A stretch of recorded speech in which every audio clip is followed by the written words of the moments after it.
My mother-in-law told me something surprising. She said we're going to live together now. We turned the house into 2 separate homes to make it easier. Is the house in your name, Emma? Sorry you ask, but can you pay the $80,000 bill for the changes?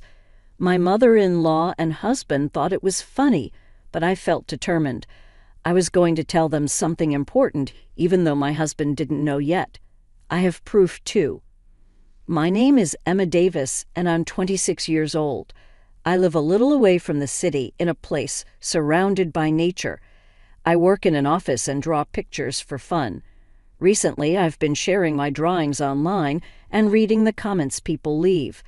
My husband, who is 3 years older than me, and I have been happily married and living in our beloved old farmhouse since we got married. But there's been a visitor who comes by once a month since then, and they always give me a headache. Emma, I'm here. Please open up quickly. I hurried to the front door. I heard the insistent banging. It's my mother-in-law. I'll open it right away, I said, even though there's a doorbell right next to the door. I tried to smile as I opened the sliding door. There are so many bugs around here. It's so annoying. Is George still at work? Poor thing, even on Saturday. I saw a tired-looking woman holding a big bag waiting at the door. As she chattered on, I tried to keep up my fake smile. This visitor who comes once a month is none other than my husband's mother, my mother-in-law. Since my husband is an only child, she feels it's her duty to look after him, even after we got married. She even gives me tips on how to manage the house. Last time she visited, she rearranged the whole fridge, making it a hassle for me to prepare breakfast the next day. I remember my husband telling me before we got married, if my parents ever need care, we'll live together. I hope you understand. I'm disappointed at the thought of leaving our lovely old house when the time comes, but I've accepted it. What bothers me more is the idea of living with my mother-in-law all the time. I feel sorry for my husband, as it's not something I'm looking forward to.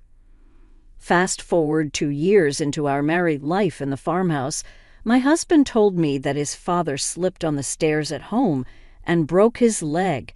They'll need our help from now on. Let's live together, just like we talked about before we got married. Yes, I'm worried too, so I think it's a good idea. Can I still do my drawings? I was concerned about my father-in-law's health, so I agreed to move in with them without hesitation. But I was worried that taking care of my in-laws and doing housework might leave me with no time for my drawing hobby. Whether he knew about my worries or not, my husband just said, "I want you to focus on the house," and left for his office. Left alone in my room, I felt like I was giving up on my husband. As I looked through my drawings, I started sorting out my feelings.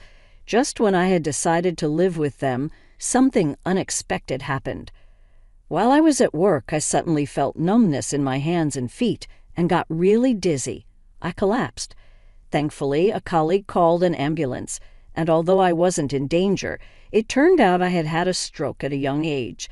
After a medical checkup, even though I had been warned about high blood pressure during health checkups before, I regretted not taking it seriously and going to the hospital.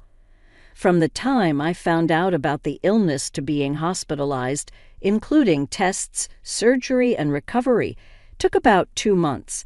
It all happened so quickly, and I realized my husband showed very little concern for me. After being diagnosed with a stroke at a young age, I called my husband with trembling hands, but all I heard was disappointment in his voice, saying, "So, living together, we have to wait, huh?" I couldn't believe he was more worried about living arrangements than my health. Luckily, my father-in-law was still in the hospital with a fracture, so I didn't have to worry about taking care of him. This allowed me to focus on my treatment, which was a silver lining. Plus, since we didn't have kids, that wasn't an added concern. Suddenly, I thought of my mother-in-law always talking about wanting to see her grandchild soon, but I pushed that thought away and grabbed my sketchbook. Lately, I had been too busy with preparations to live with my in-laws and undergoing tests since my stroke to indulge in my favorite pastime of drawing. I knew once I moved in with them, I'd have even less time for it. I decided to view my time in the hospital as a gift of freedom from God and resolved to enjoy my hobby to the fullest once this period was over. I promised myself to give my best to my husband and in-laws, whether it was doing chores or anything else. The 2-month hospital stay flew by, and finally it was time to leave. My husband casually asked if he should pick me up, but I wanted some time alone, so I declined, feeling a bit guilty. As I rode the bus, I looked out the window and saw the familiar scenery. I realized I was already near home. The sunlight shining on the lush green leaves was breathtaking, and I felt a mix of emotions, thinking goodbye to this beautiful natural setting. Since my in-laws' house is closer to the city, my life is going to change a lot from now on. Feeling a bit sad, I stepped off the bus at the familiar stop. As I walked towards what was supposed to be my beloved old home, I suddenly froze in astonishment. Instead of the familiar private house I knew so well, there stood a completely unfamiliar house that I had never seen before. After being in the hospital for about 2 months, I double-checked the surrounding buildings and the path I took, wondering if I had somehow gotten a location wrong. But it was no mistake. There was no point in wandering around, so I timidly pressed the intercom of the unfamiliar house. A voice I knew well, undoubtedly my husband's, responded with a simple yes. Still feeling confused, I quietly said, "It's Michelle," into the intercom. The front door creaked open and my husband, dressed casually, appeared. "Ah, welcome home. You're back earlier than I expected. I had the day off today. I could have picked you up," George said. "George, what happened to our house? Why has it changed so much?" I interrupted him, feeling disbelief, noticing his relaxed demeanor, perhaps indicating he had just woken up with his messy hair. Ignoring my anxiousness, George only responded vaguely, "Huh. What's going on? What happened?" without addressing my question. Just then, laughter echoed from inside the house. Unable to believe it, I pushed past my husband and made my way to the living room. Opening the unfamiliar door leading to the living room, I saw my mother-in-law lying on a couch, watching TV. She was laughing heartily, holding her stomach. "Why is my mother-in-law in this house?" I asked, bewildered. "Michelle, welcome back. Hospital stays can be long, but don't worry. I took care of the house while you were gone," my mother-in-law said casually. I was puzzled by what my mother-in-law meant by taking care of the house. Did she mean chores? With a sinking feeling, I pressed her on why our old house had changed so much. Without any hint of remorse, she replied, "Well, since we're all going to live together, I thought it would be more comfortable to remodel it into a duplex." The words, "remodeled it into a duplex," kept echoing in my head. My mother-in-law had always been one to meddle in our lives, but I never imagined she would renovate our house without asking. And weren't we supposed to move into my in-laws' house closer to the city center? Every time she visited our old house, she complained about the bugs and the walk from the station. So why all the changes now? Oh, and if something else important, I have to tell you, my mother-in-law said, switching off the TV with a grin. "The remodeling cost a bit. I believe the title to this house is under your name, Michelle. I'm sorry, but could you handle the payment?" My mother-in-law chuckled, devoid of any hint of apology. "Ah, it's $80,000, she said, her smile growing wider. "That's the cost of remodeling, and the title to this house comes with it, Michelle." $80,000. Her unexpected words hit me like a punch to the head, and my legs started shaking. I couldn't even find the words to respond as I stared at my mother-in-law, stunned and laughing without a care. My husband appeared at the entrance and slipped into the living room. Seeing him, I instinctively moved towards him, holding on to a faint hope that he would support me. I repeated to my husband exactly what my mother-in-law had said, desperately awaiting his reaction. But all I got from him was a cold reply, Well, that sounds about right. You'll handle it, won't you? That's just who he is. When I had a stroke, he cared more about our living arrangements than my health. He's the kind of man who listens to his mother's every word, no matter how absurd. A man who always believes his mother is right. My discomfort and dissatisfaction towards my husband reached a boiling point. Once it overflowed, I was done. With all my heart, I decided I would leave this family behind. I understand now, George. I'm going to divorce you and your mother, Cecilia. And no, Cecilia, you can handle the renovation costs on your own, I declared all at once and turned my back on them, intending to leave the room quickly. But they weren't going to let me go so easily. I've been losing interest in you anyway, so it's no big deal. But remember, this house is in your name, Emma, so you have a responsibility to pay, George remarked. That's right, feel free to leave, but please settle your dues first, added Cecilia. I was astonished by their selfishness. I couldn't help but sigh. I was sure if I turned around, I'd see their smug faces grinning in victory.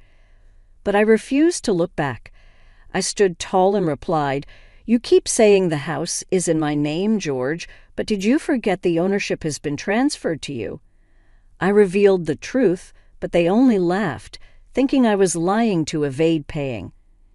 That's when I brought up how George had asked me to change the property's ownership when we got married, as he didn't want the house to be in his wife's name for appearance's sake. Since I didn't particularly care about the property title, I had immediately transferred it to his name. Upon hearing this, their laughter abruptly stopped, and I could feel their panic gradually setting in. I don't recall saying such a thing. There's no proof anyway, George retorted.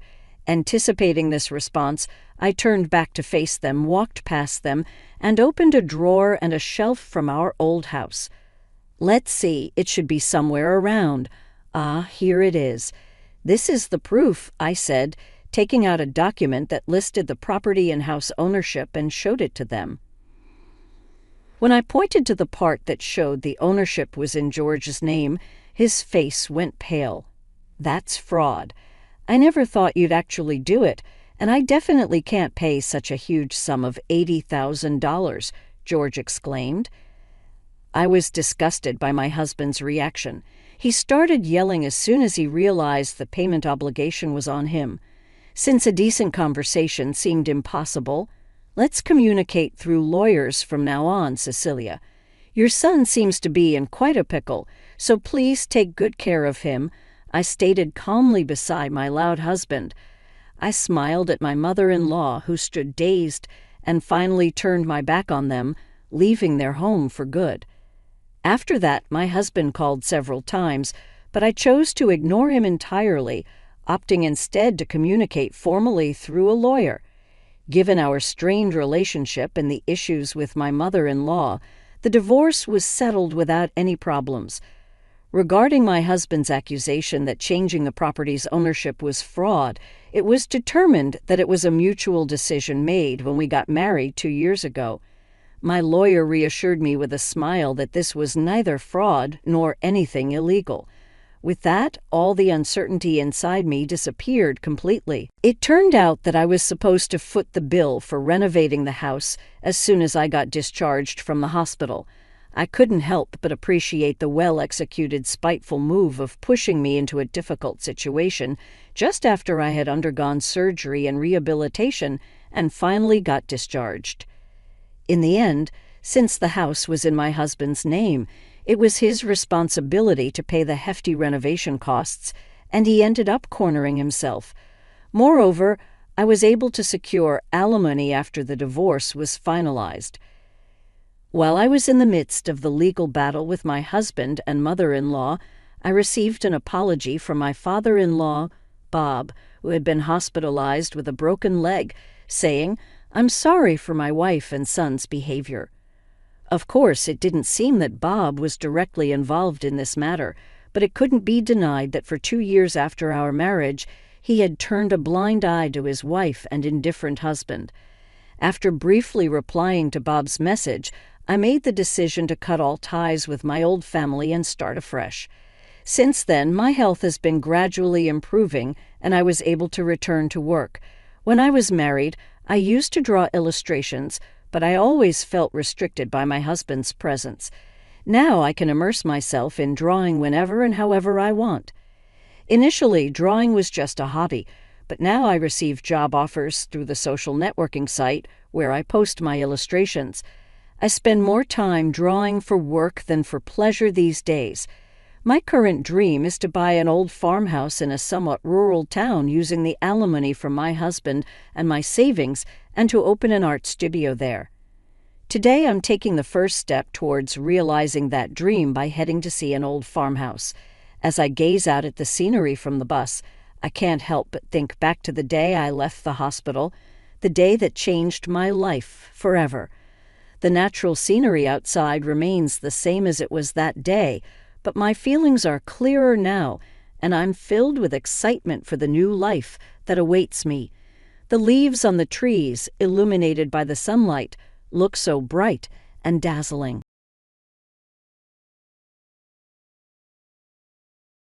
I never thought our 10th wedding anniversary dinner would end with a pregnancy announcement, especially not from my husband's 24-year-old mistress. But there we were, sitting in one of the fanciest restaurants in town, when Jessica walked up to our table in a tight red dress. "Surprise?" she said cheerfully, pulling out a chair without asking. "I hope you don't mind me joining your special night, but I have amazing news. My name is Olivia. I'm 38 years old, and for the past year, I've watched my marriage with Marcus fall apart. He worked late, got secretive with his phone, and suddenly became obsessed with going to the gym. I knew about Jessica, his young assistant, long before he started making it obvious. But I stayed quiet for my own reasons. You see, Marcus had a secret, one that even Jessica didn't know about. And tonight, she was about to get a shock. "Jessica, what are you doing here?" Marcus asked, looking nervous. The expensive bottle of wine we were sharing suddenly didn't seem strong enough for this situation. "I'm pregnant," Jessica announced, placing a hand on her stomach. "We're having a baby, Marcus.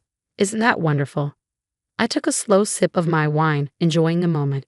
Marcus looked pale, his eyes darting toward me as if he was begging for something. Understanding, forgiveness, or maybe just a way out. "Congratulations," I said calmly, reaching for my purse. I pulled out a plain white envelope. "Since we're sharing news, I have something too." "Olivia," Marcus warned, but I ignored him.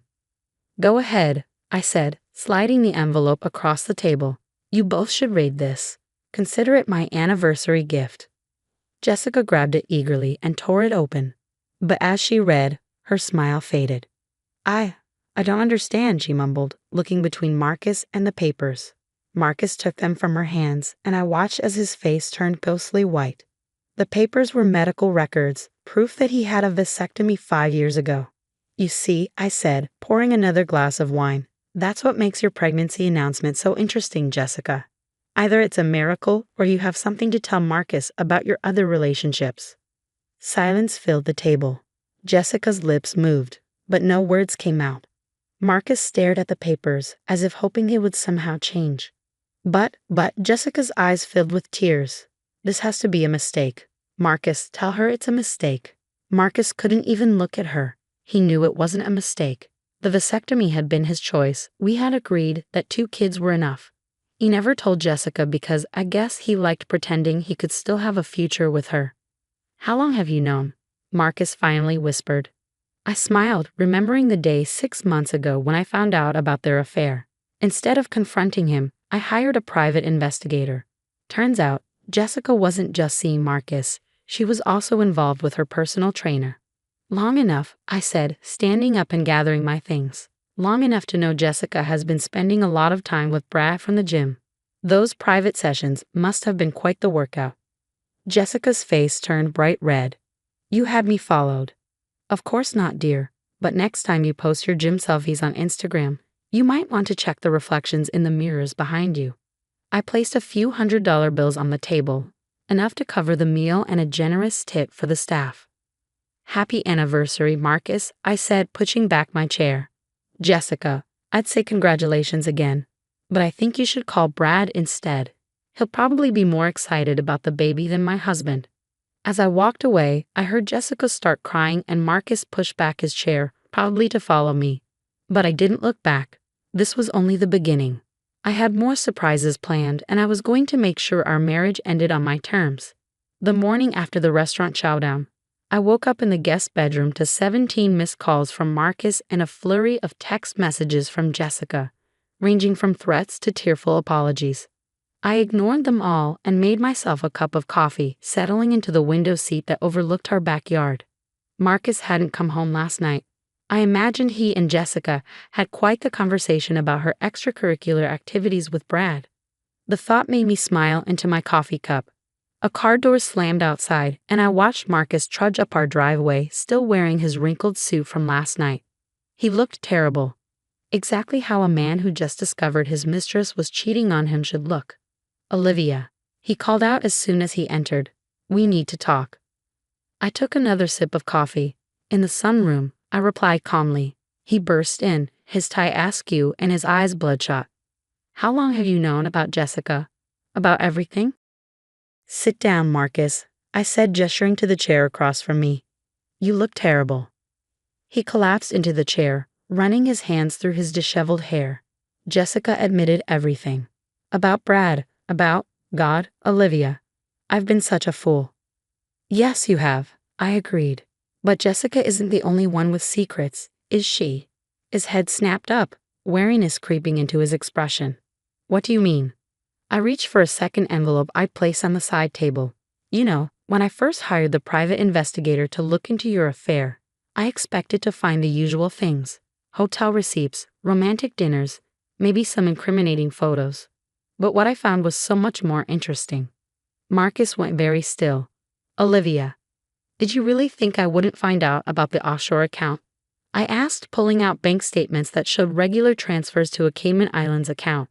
"Or about the real estate purchases in Jessica's name?" His face went ashy.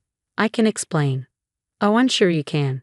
Just like you can explain why you've been systematically transferring company funds through shell corporations." I laid out more papers, watching his expression crumble. "The forensic accountant I hired was very thorough." "You had no right," he began, but I cut him off.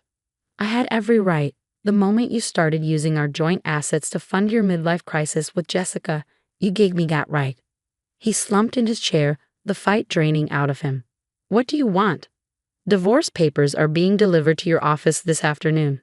My lawyer has already drafted a settlement agreement that I think you'll find very generous, considering the alternative."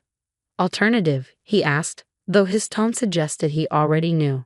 "The alternative is I take everything I've discovered to the board of directors. I'm sure they'd be very interested in learning how their CFO has been manipulating company funds. Not to mention the IRS, they tend to frown on undeclared offshore accounts." Marcus's face had taken on a greenish tinge. "You wouldn't." "Try me." I stood up, gathering the papers. "You have until Friday to sign the settlement agreement. It gives you enough to start over, which is more than you deserve. In return, I get the house, my fair share of our legitimate assets, and your silence." "And if I refuse?" I smiled, the same calm smile I'd worn at the restaurant. "Then envelope number 3 goes to the board of directors, and envelope number 4 goes to the IRS. Your choice." He stared at me for a long moment, and I saw the exact instant he realized he'd lost. Not just Jessica, not just his dignity, but everything he tried to hide. "When did you get so ruthless?" he asked quietly. "I learned from the best," I replied. "Now I suggest you go shower and change. You have a lot to think about before those divorce papers arrive." As he trudged upstairs, I pulled out my phone and sent a quick text to Jessica. "By the way, Brad says congratulations. He's always wanted to be a father." Within seconds, my phone exploded with messages from her, but I simply turned it off. Let her and Marcus deal with their own mess. I had a future to plan. Looking around the sunroom at the life Marcus and I had built together, I felt a surprising sense of peace. The anger and betrayal were still there, but they'd been transformed into something else. Determination, maybe, or liberation. The sound of the shower running upstairs reminded me that this was just the middle of the story. Marcus would either sign the papers and disappear quietly from my life, or he'd try to fight back and lose everything. Either way, I was prepared. I picked up my coffee cup and walked out to the garden, enjoying the morning sunshine. Our teenagers were away at summer camp, blissfully unaware of the drama unfolding at home. By the time they returned, everything would be settled, one way or another. My phone buzzed with a text from my lawyer. Divorce papers ready for delivery. Are you sure about the terms? Absolutely, I replied. He'll sign. After all, I still had several more envelopes of evidence safely stored away. Marcus might have thought he was clever with his secrets and lies, but he'd forgotten one important thing. Hell hath no fury like a woman with a good lawyer and an excellent private investigator. Friday arrived with a sense of finality. I sat in my lawyer's office, watching the minutes tick by on an antique clock that probably cost more than most cars. Marcus had until 5 p.m. to sign the divorce settlement. It was currently 4:45. He'll show up, Diana, my lawyer, said confidently while reviewing some paperwork. Men like Marcus always do when they realize they're cornered. She was right. At 4:52, Marcus walked in, looking nothing like the powerful CFO he portrayed at work. His shoulders were slumped, his designer suit wrinkled, and the dark circles under his eyes suggested he hadn't slept much since our confrontation. The papers? He asked quietly, not quite meeting my eyes. Diana slid the document across her gleaming desk. I watched as Marcus read through each page, his signature appearing at every marked spot like a surrender flag. No arguments, no last-minute negotiations, just the scratch of his pen against paper. Is it done? He asked when he finished. Almost, I said, pulling out one final envelope. This is a copy of everything I have. The offshore accounts, the company fraud, the real estate dealings. Consider it insurance. As long as you honor our agreement, it stays sealed. He nodded, understanding the implicit threat. And Jessica.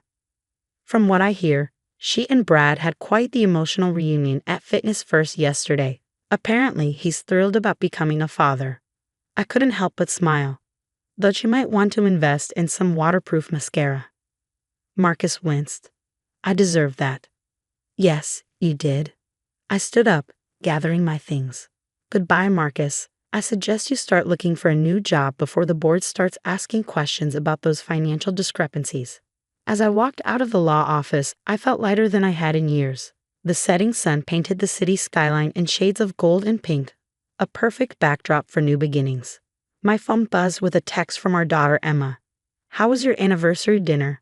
Did Dad like the gift you planned? I smiled, thinking of how to respond.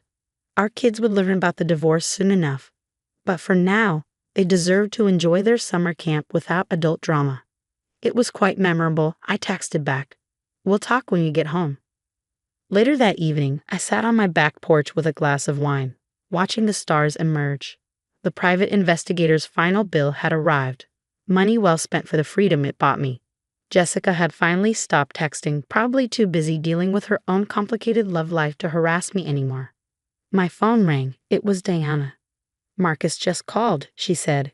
He's accepting a position with a firm in Seattle. Says he'll be gone by the end of the month. Good, I replied. The farther the better. You know, Diana said, her tone thoughtful, in all my years practicing family law, I've never seen someone handle a cheating spouse quite so efficiently. Most people let emotions take over. I thought about the months of careful planning, of building my case piece by piece, while Marcus thought he was being so clever with his deceptions. The best revenge isn't about getting even, I told her. It's about getting free. After hanging up, I went inside and opened the safe in my home office. Inside was one last envelope, the one I'd never needed to use. It contained the most damaging evidence of all, the kind that could have sent Marcus to prison. But I'd chosen a different path, one that let me walk away with my dignity and enough security to start fresh. The next morning, I woke up to a different kind of silence in the house. Not the heavy silence of secrets and lies, but the peaceful quiet of a clean slate. I had my home, my freedom, and best of all, I'd never have to attend another awkward anniversary dinner where my husband's mistress announced her miraculous pregnancy. Life has a way of surprising you. Sometimes it's with a devastating betrayal, and sometimes it's with the discovery of your own strength. Marcus had taught me an invaluable lesson, though not the one he'd intended. Never underestimate a woman who appears to be looking the other way. As for that infamous anniversary dinner, It became something of a legend among my friends. The night a cheating husband and his pregnant mistress learned that karma sometimes arrives in a crisp white envelope, served with a side of perfect timing. I kept the medical records from that first envelope, though. You never know when proof of a vasectomy might come in handy, especially if Jessica ever decides to try her pregnancy announcement routine with another unsuspecting man. After all, the best stories are the ones where justice is served with a smile.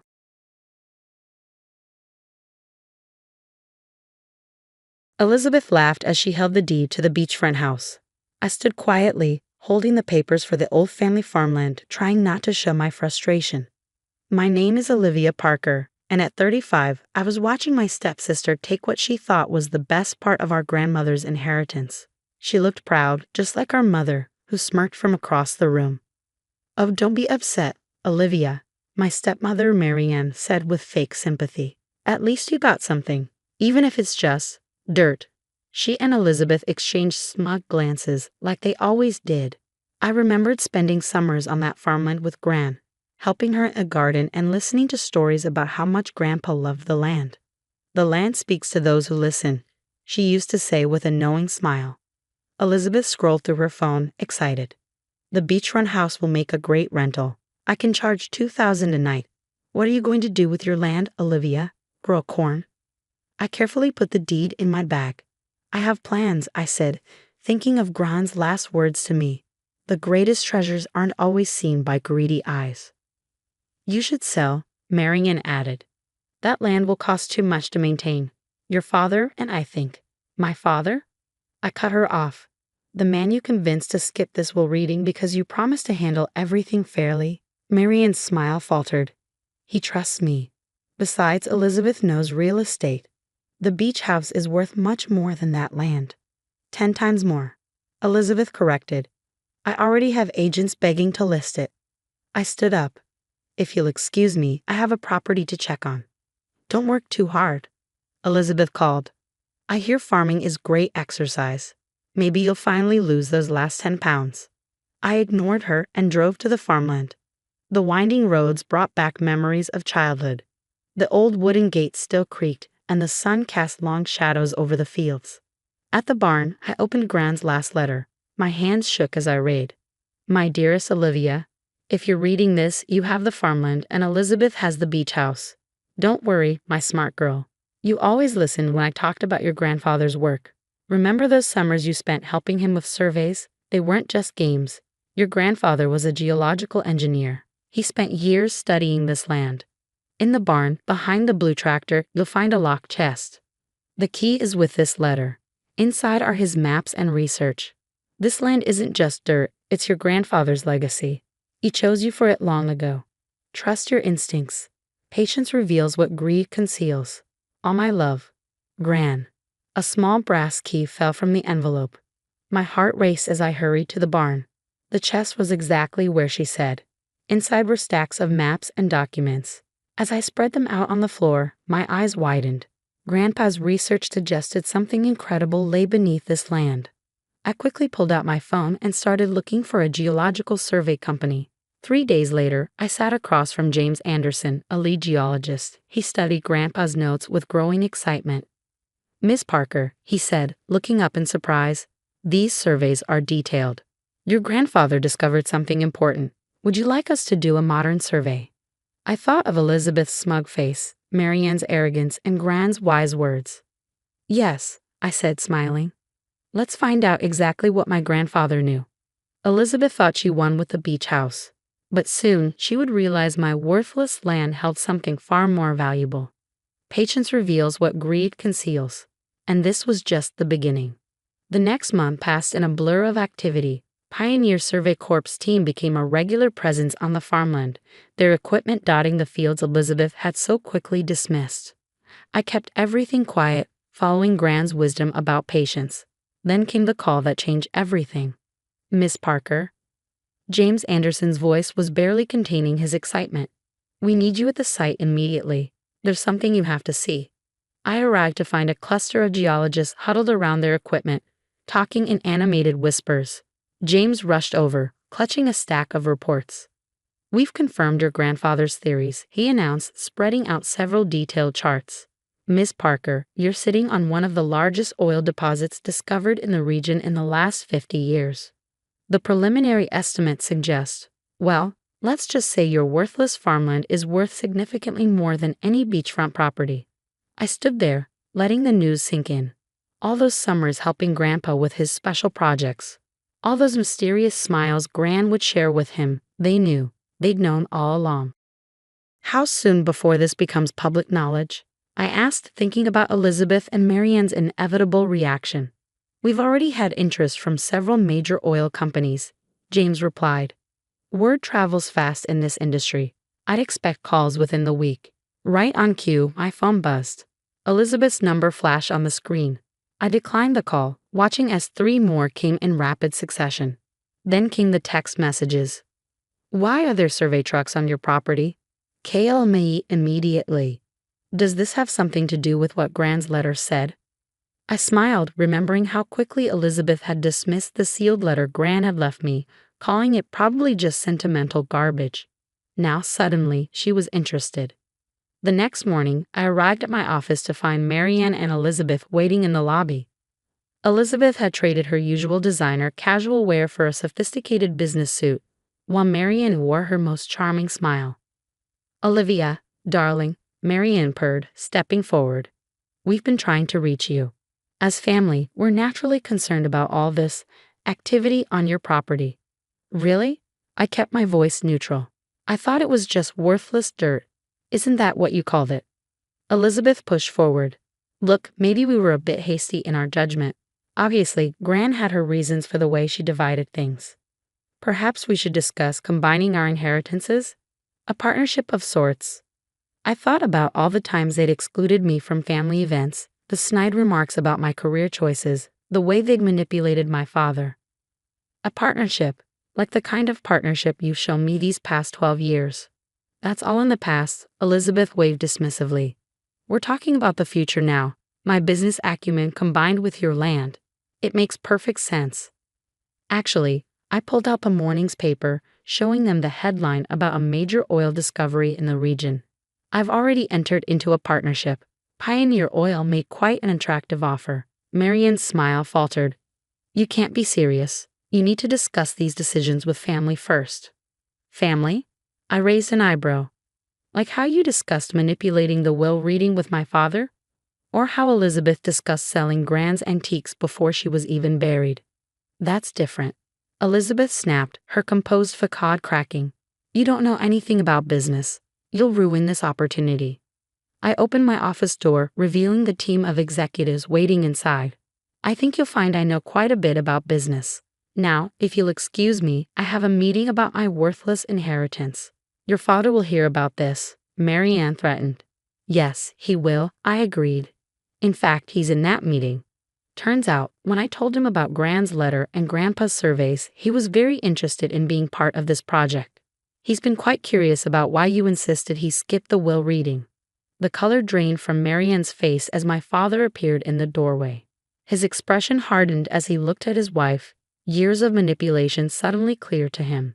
"Marianne Elizabeth," he said coldly, "I believe it's time we had a family discussion about honesty and respect. But right now, my daughter has an important business meeting." As they left, Elizabeth turned back, her face a mix of anger and disbelief. "This isn't fair. That property was supposed to be worthless." "Life rarely gives us what we think we deserve," I replied, remembering Gran's words. "Sometimes it gives us exactly what we've earned." The meeting went perfectly. By the end of the day, I had signed a contract that would not only preserve the farmland's natural beauty, but would also generate more wealth than Elizabeth's beachfront property could make in 100 years. That evening, I visited Gran's grave, placing fresh flowers by her headstone. "You knew all along, didn't you?" I whispered. "You and Grandpa both knew exactly what you were doing." I could almost hear her gentle laugh, see the twinkle in her eye as she shared her favorite saying one last time. "Patience reveals what greed conceals." As I drove home past the farmland, watching the sunset paint the fields in gold, I realized Gran had left me more than just oil-rich land. She'd given me the chance to show Elizabeth and Marianne that true value isn't always visible at first glance, whether in property or in people. The real question was, what would I do with this newfound power? The transformations that followed were far more satisfying than any revenge could have been. The first change came at home. My father finally saw Marianne and Elizabeth's true colors. The carefully crafted manipulations they'd built over years crumbled in the face of undeniable evidence. "I've been such a fool," Dad said one evening as we sat on the old porch swing at the farmhouse, which I decided to restore rather than demolish. All these years, I let them convince me they had everyone's best interests at heart. The divorce papers were already filed. Marianne's attempts to claim a portion of the oil profits had been swiftly dismissed by the courts, especially after evidence emerged of her attempting to manipulate the will reading. Elizabeth's beachfront property dreams weren't faring much better. The real estate market had taken an unexpected downturn, and the property taxes were proving more than she could handle. Her social media posts about being a successful property mogul grew increasingly desperate. But I didn't feel the satisfaction they expected me to. Instead, I thought about Gran's other lessons, the ones about grace and wisdom. One morning, I received a surprising visit from Elizabeth. Gone was the designer wardrobe and superior attitude. She looked tired, worn down by reality. "I'm selling the beach house," she admitted, staring into her coffee cup. "I can't afford the maintenance, and no one's renting at the prices I need." I watched her for a moment, remembering Gran's words about how victory without compassion is hollow. "I might have a proposition for you," I said carefully. Elizabeth looked up, suspicion warring with hope in her eyes. "The oil company wants to develop an eco-resort on part of the property," I explained. "Something sustainable, showcasing both the natural beauty and the responsible energy development. It needs someone with hospitality experience to manage it." "Are you offering me a job?" she asked incredulously. "I'm offering you a chance," I corrected. "Not because we're family, but because despite everything, I think you're capable of more than what Marianne taught you to be." The resort project became our common ground. Elizabeth's experience in hospitality, freed from Marianne's toxic influence, actually proved valuable. Slowly, tentatively, we built a working relationship that might someday even become a real sisterhood. Marianne, of course, was livid. "You're choosing her over me?" she screeched at Elizabeth during one of her dramatic appearances. "After everything I taught you." "That's exactly why," Elizabeth replied, finally standing up to her mother. "Everything you taught me about manipulating people, about taking what we want, it only led to misery. Olivia's showing me there's another way." The farmland flourished under the careful development plan we created. The oil extraction used the latest environmental protection methods, leaving most of the surface untouched. We converted the old barn into a visitor center, displaying Grandpa's surveys and Gran's gardening tools, telling their love story alongside the land's history. Dad found healing there too, spending weekends helping restore the old farmhouse. "Your mother loved this place," he said one day as we planted a new vegetable garden. "She always said you had her spirit, seeing the beauty in things others overlooked." A year after the oil discovery, I stood in Gran's restored garden, watching families tour the educational center we built. Elizabeth was in her element, explaining our sustainable development practices to visitors. She'd found her own path, separate from Marianne's influence. I pulled out Gran's letter, worn now from many readings. "Patience reveals what greed conceals" had turned out to be more than just advice about the oil. It was a lesson about people too, about giving them time to reveal their true selves, for better or worse. The land had given us more than wealth. It had given us clarity. Marianne's true nature was exposed, Elizabeth found redemption, and I discovered strength I never knew I had. Dad joined me in the garden, carrying Gran's old watering can. "She would be proud," he said softly, "not just of what you did with the land, but how you did it." I smiled, looking out over the fields where Grandpa had once walked, methodically documenting what lay beneath. The greatest treasure wasn't the oil. It was the wisdom my grandparents had passed down, waiting for the right moment to bloom. "The land speaks to those who listen," I murmured, repeating Gran's words. Now I understood she hadn't just been talking about oil or farming. She'd been teaching me about patience, about looking deeper than the surface, and about the kind of person I wanted to be. As the sun set over the flourishing fields, I knew that some inheritances aren't measured in money or property. They're measured in the wisdom we choose to embrace and the grace we choose to show, even to those who may not seem to deserve it. That was Gran's true legacy, and it was worth more than all the oil in the world.